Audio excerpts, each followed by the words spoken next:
Thank you, Your Honor. As we've briefed, Your Honor, the counts that are at issue in the motion to dismiss are counts 13, excuse me, the counts 10 through 13. They are infliction of emotional distress claims. As we have presented in our papers, none of the plaintiffs observed the alleged incident that is described in the complaint.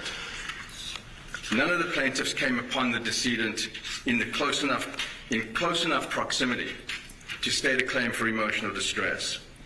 There is no... The cases, Your Honor, limit when a claimant can claim emotional distress. The cases talk about temporal, spatial, and relational limitations. Taking the claim that Kaylee Furbush has alleged, that claim is for negligence / reckless / intentional infliction of emotional distress. And the basis of that claim is that there was a discussion on the telephone or discussion after Karen Reed had left 34 Fairview in Canton and had somehow started to fabricate a story about what had taken place.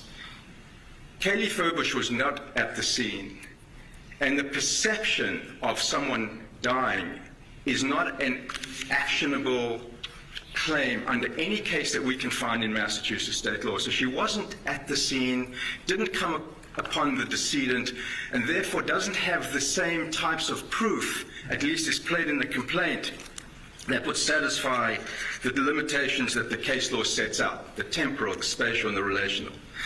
With respect to the claims of emotional distress that have been brought by John O'Keefe's mother, father, and brother, again, they were not witnesses to the event.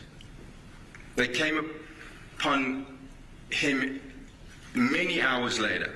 There are cases, and particularly the Cohen case that is cited in our brief, that speaks to the time that passes between an alleged event and when a family member or a bystander witnesses the consequences of that alleged event.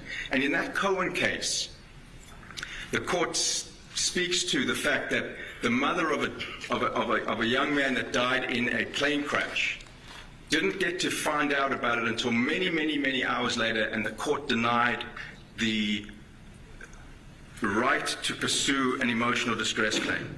More importantly, Your Honor, there is a remedy here. If for the sake of argument, there is a remedy here through the wrongful death statute.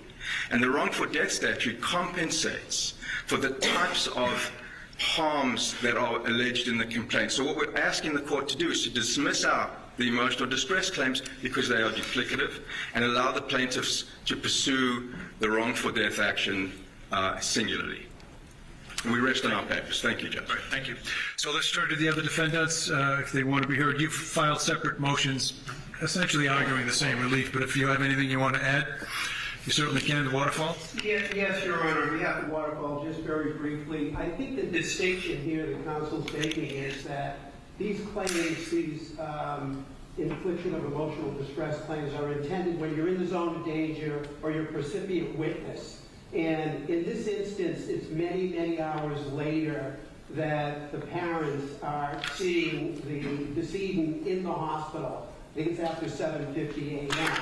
And so based on what the Cohen case states and in terms of the principles that the courts have applied here, it just isn't, from a relational standpoint, close enough in proximity to be able to advance this type of claim. And in terms of the wrongful death statute, those loss of consortium damages, the damages of the loss of the son, if the plaintiff is making this claim going forward, are in fact addressed in that statute and obviously would be available as remedies to the plaintiff. What about Semino versus Milford Keg Incorporated? I have a 1982 case that I found talking about the wrongful death, emotional distress injuries. Have you reviewed that case? I'll give this case site, 385 Mass 323. It's a 1982 case. would seem to suggest that that emotional distress is really not preempted by the wrongful death statute. Your Honor, I think the wrongful death statute alone would not necessarily cover all of the damages, but my argument would be more in line with the argument that in terms of where they are in relationship to the accident, since it wasn't witnessed, and since it wasn't immediately thereafter that they came upon the scene in a roadway, in a driveway, and observed the decedent, I would argue, Your Honor, based on that, that that's a problem for the plaintiff moving forward, and that that would be the court's consideration. I appreciate, Your Honor, that there are some differences in the wrongful death statute and emotional distress claims. Okay, thank you. Ferreter versus Daniel O'Connell's sons, a case that goes back to 1980, also kind of speaks to that issue too. Let's hear from C.F. McCarthy's on that. Anything else to add on the motions to dismiss? No, Your Honor. No? Okay. All right, great. All right, I'll take that issue under advisement. I do have some, I'll read through your briefs a little more closely.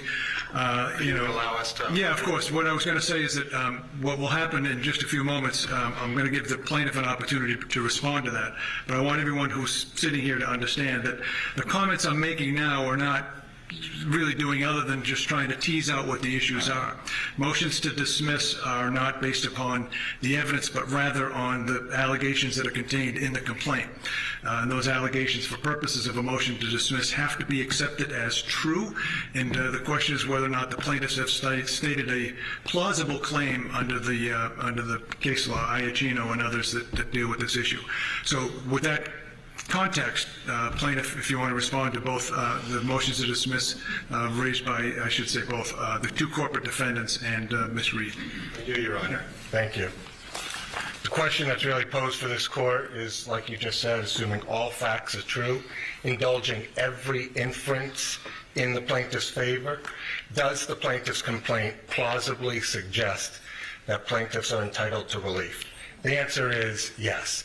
This is a motion to dismiss. The lowest standard, the Brum case, plaintiff's obstacle is a minimal hurdle, a relatively light burden, so long as the court looks at the allegations holistically. If relief to the plaintiff is plausible, by the cumulative effect of all the factual allegations pled, we survive the motion to dismiss standard and we move forward to discovery like we should in all cases and in this one. There are three arguments that my brothers have put forward in this case. We oppose all three of them as follows. Number one, the defendants incorrectly state the law by suggesting that NIED claims are subsumed or preempted by the wrongful death statute. Number two, Your Honor, the defendants improperly seek to limit the scope of NIED claims by creating an arbitrary bright-line test for such cases. Number three, Your Honor, the defendants failed to holistically consider the facts alleged and the known vulnerabilities of the plaintiffs when evaluating the defendant's extreme and outrageous conduct in violation of the infliction of emotional distress standard. I recognize that this court is not new to this case, and I recognize that most people already understand the facts, but I think it is important and significant that I at least highlight the ones that will be at issue here today. Throughout, we intend, like we did in the complaint, to refer to John O'Keefe as JJ. That is what he was affectionately referred to by his niece and nephew. JJ no longer has a voice. His life was wrongfully taken on January 29th, 2022. He lived a life of service. He was a Boston police officer, and his personal life, when JJ's older sister and brother-in-law tragically passed 2 months apart from each other, leaving 2 young children orphaned, JJ stepped up. He agreed to parent those children, to raise them as his own, and to support them. Fast forward to 2022, Your Honor. JJ is involved in a relationship with Miss Reed. It's been going on for a period of time at that time. January 29th, 2022, Karen drives drunk. She reverses her SUV. She knocks JJ down. She leaves him to die in the cold. and Reed knows that she strikes the plaintiff. Rather than seeking to help or calling 911, she returns to JJ's home. There, JJ's 14-year-old niece, Kaylee, a plaintiff in this case, is home alone, asleep. That's when Karen starts plotting. Now, it is significant for the facts for you to understand the context here. Karen Reed knows Kaylee well. She's been in her life for almost up to 2 years. She has served as a part-time maternal figure in her life. She knows that Kaylee is a vulnerable child, having lost 2 parents tragically. And 1 to 2 hours before JJ's body is ever found, before anybody knows his whereabouts, Karen Reed decides to wake up Kaylee in a panic. She tells Kaylee something happened to JJ. He's dead. He's been hit by a plow. Did I hit him? All to a 14-year-old child woken up from sleep who's already lost 2 parents. After provoking this chaos in the middle of the night, Miss Reed leaves Kaylee alone, vulnerable, shocked, and afraid. It's now 1 to 2 hours later. It's at or around 6 a.m. in the morning. JJ's injured body is now found. Right where Karen left him, buried in the snow, 911 is called. Now is when JJ's family learns of JJ's injury. JJ's injuries at this point enter into the O'Keeffe's consciousness. At or around 6 a.m., they rush to the hospital. It's 7:50 a.m. That's when the hospital pronounces JJ dead. And within minutes of being pronounced dead, that's when the O'Keeffe family sees their son in the injured state that he was in as a result of the wrongful conduct. From January 29th forward, Your Honor, Karen Reed plots, she fabricates a conspiracy, she launches a public campaign of disinformation, and she involves a blogger named Turtle Boy. She leaks not for public information through him.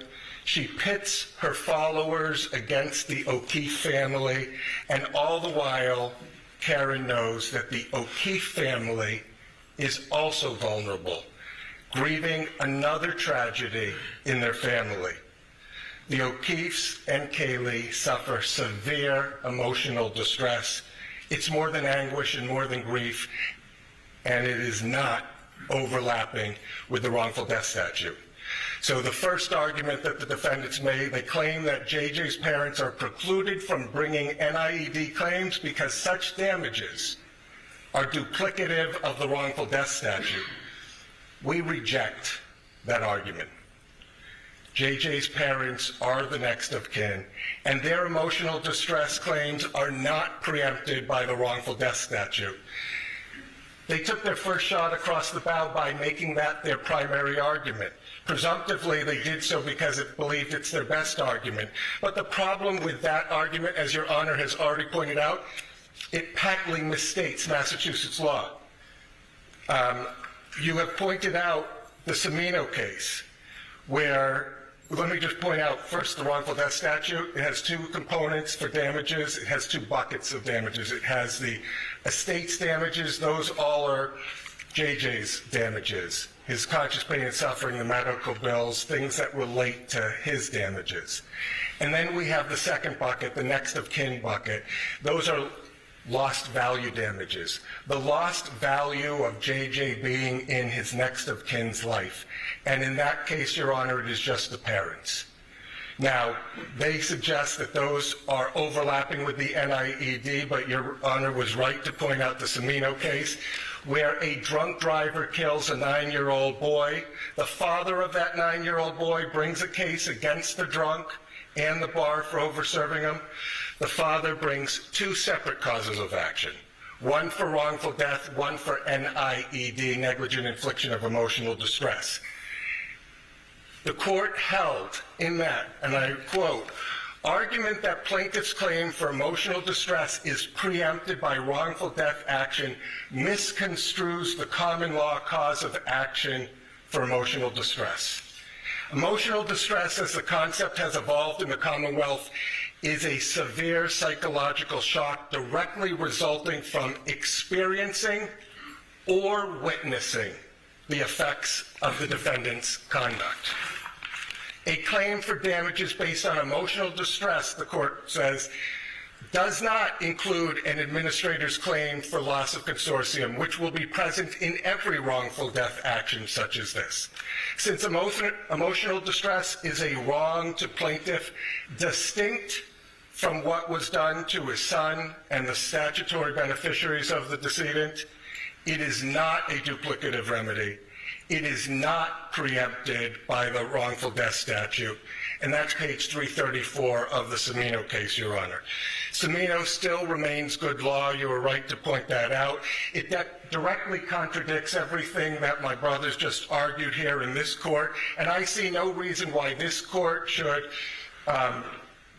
overturn the good standing law that exists under the Cimino.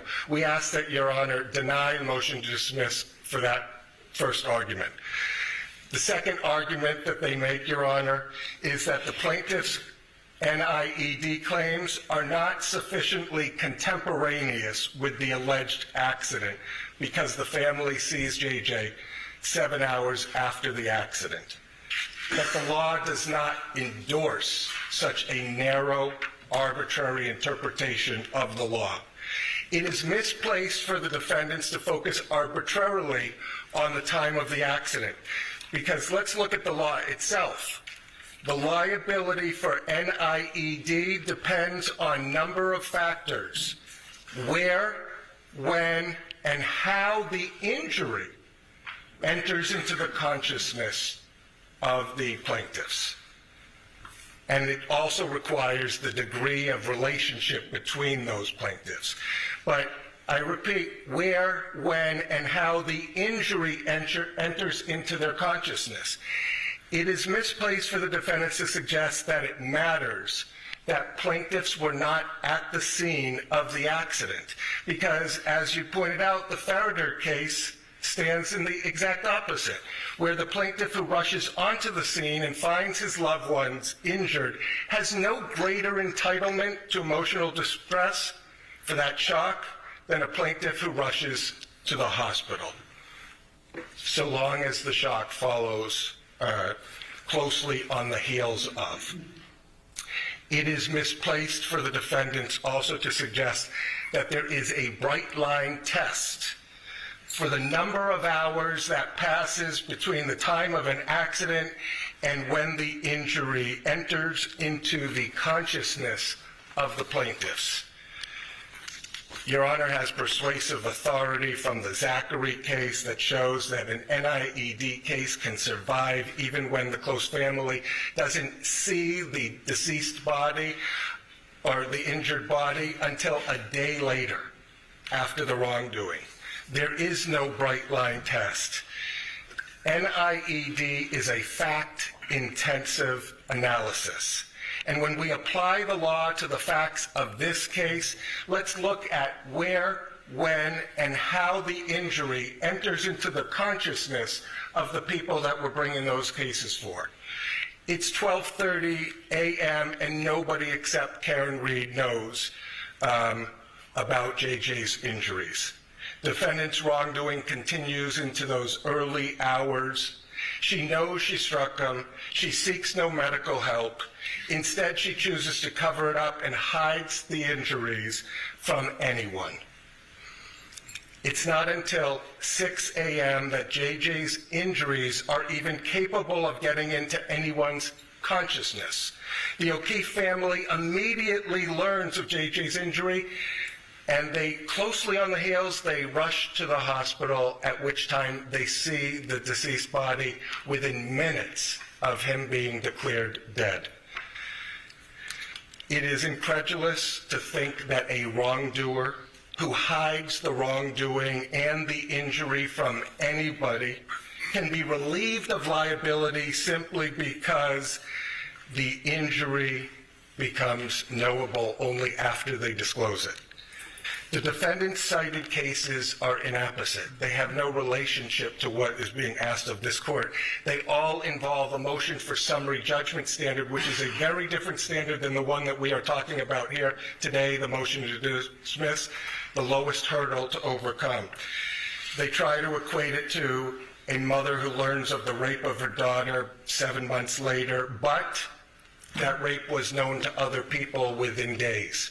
They try to relate it to the Migliore case, which has no relevance because it deals with somebody who has no close relationship. They didn't even know the decedent, and therefore it doesn't meet that standard. And then they rely on the Cohen case, which I heard both sides try to suggest has relevance. But in that case, Your Honor, the mother learns of her son's death 7 hours after the death. That's 7 hours after the injury occurred. And by the way, it was already knowable 7 hours earlier by other people when that plane crash was projected, and the son of the woman who brought the claim knew about her own, his brother's death. The mother is 1,000 miles away, so spatial proximity is not there, and she only learns of it via phone. Does not experience the injury and never sees the body. Contrast that with everything that we talked about, Your Honor, where as soon as it was knowable, they learned about it, they rushed to the hospital, they saw the body, and they saw the body within minutes of him being declared dead. The purpose of the law is to distinguish between emotional distress from perceiving an injury versus the expected anguish that any person would feel from the death of a loved one. I want to talk briefly about Kaylee and her NIED claim to suggest because she wasn't at the scene or because she was not at the hospital that day and they tried to spare her of that does not suggest she doesn't have a right. In fact, she experiences the trauma, the panic, the chaos of the injury contemporaneous with Karen Reed waking her up in the middle of the night and exclaiming that her parental figure, the third that she has now lost, was dead, hit by a plow or her SUV. Notably, this enters into her consciousness before anyone other than the wrongdoer knows of the injury. To the extent that defendant seeks relief because Kaylee did not see with her own 2 eyes, I will refer you also to the Cohen case, which they cite for different reasons, but in it the language talks about sensory perceptions. To suggest that you can't use other senses in order to perceive and experience the injury or the injurious event is wrong. Otherwise, no blind person would have a legal right under NIED. We have many senses. We use them all the time. And when it enters into our consciousness, it's hard to undo of it. It is very different from learning that your close family member has died. That is upsetting. It will be upsetting to anybody. But to have experienced the event or the injury and enters into your consciousness, that is the very reason and the foundation why NIED exists as a claim. So on that second, we also suggest that you should deny it because they experience the injuries. Closely on the heels of them being knowable and perceivable to anybody. Third, Your Honor, the defendants argue that the infliction, the intentional/reckless infliction of emotional distress claim should fail because there's no extreme or outrageous conduct directed towards the plaintiff. But when viewed holistically, the facts demonstrate that Ms. Reed should have known her extreme and outrageous conduct would be detrimental to these vulnerable plaintiffs. and I use the word vulnerable plaintiffs because it's relevant to our case law, Your Honor, it's misplaced to suggest that the conduct needs to be directed immediately towards those plaintiffs. As long as she should have known that the emotional distress was the likely result of her conduct, that's sufficient under the reckless infliction of emotional distress standard. So how do we evaluate what is extreme and outrageous? It's fact intensive, but the law does recognize that some critically important factors that need to be considered when evaluating what is extreme and outrageous.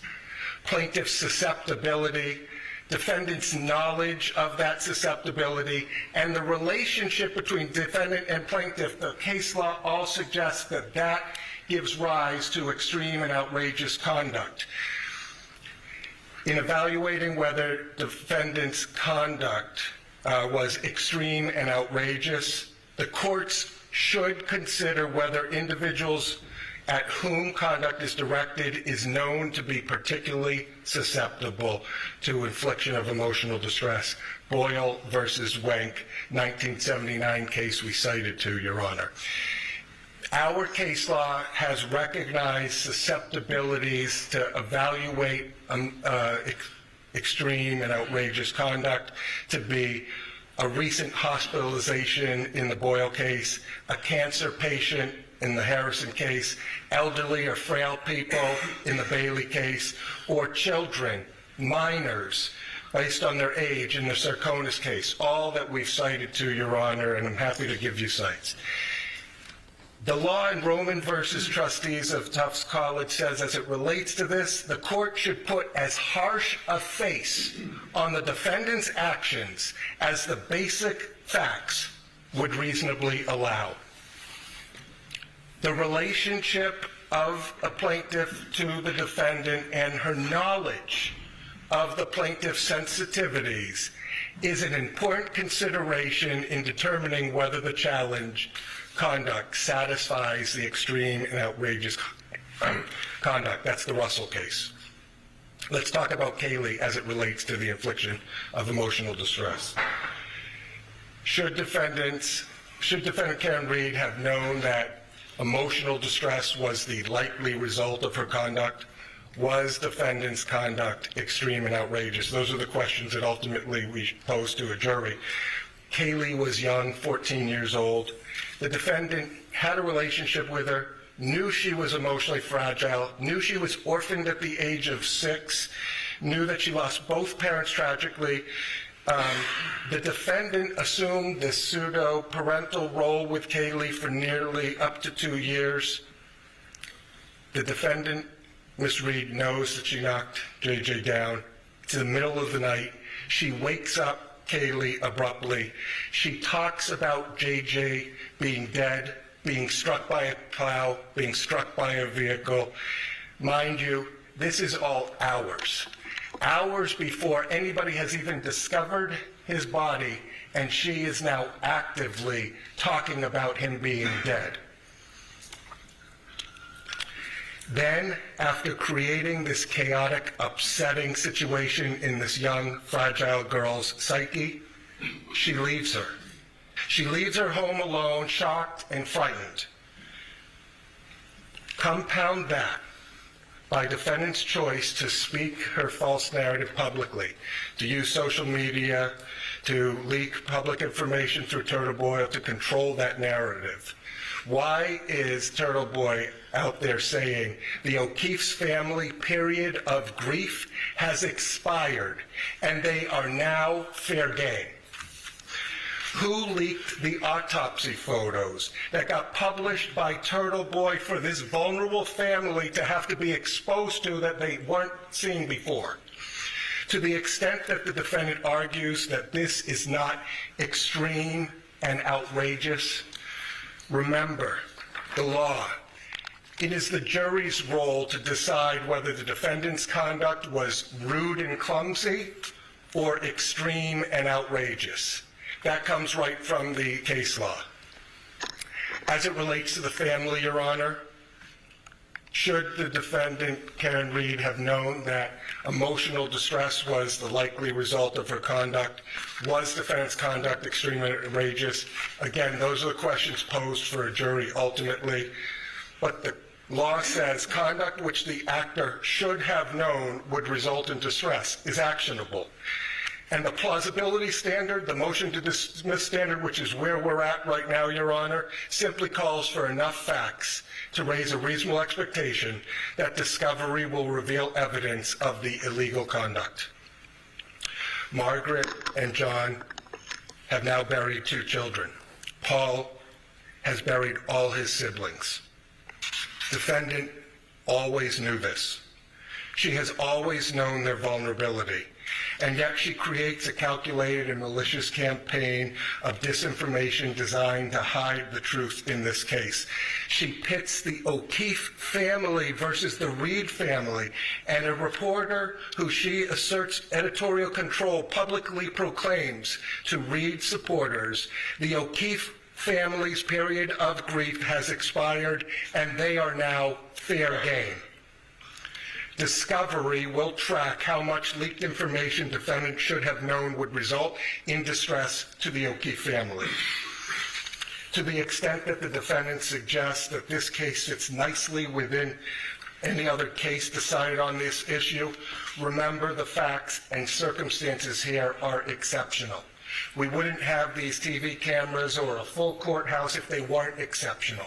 That is why we are here, Your Honor. It doesn't fit within a nice box like every one of those cases they cite. The Polay case where we talked about false police reports and harassment petitions were not considered towards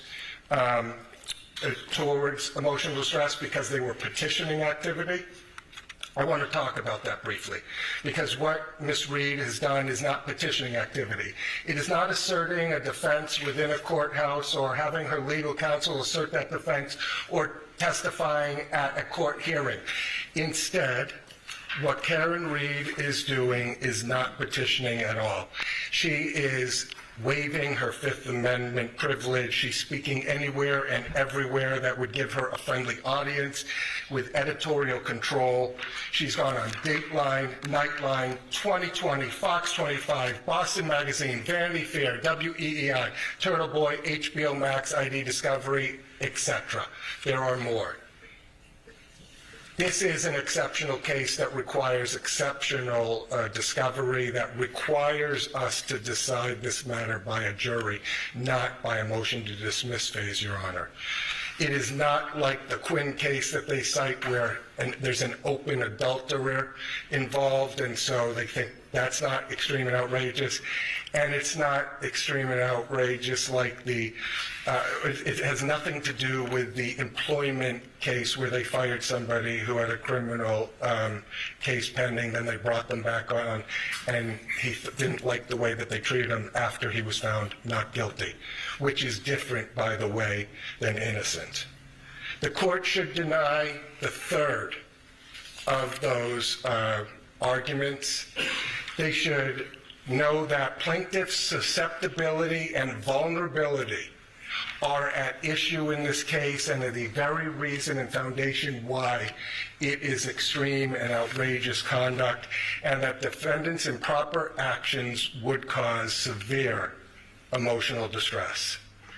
Defendants' actions were not rude and clumsy. They were extreme and outrageous.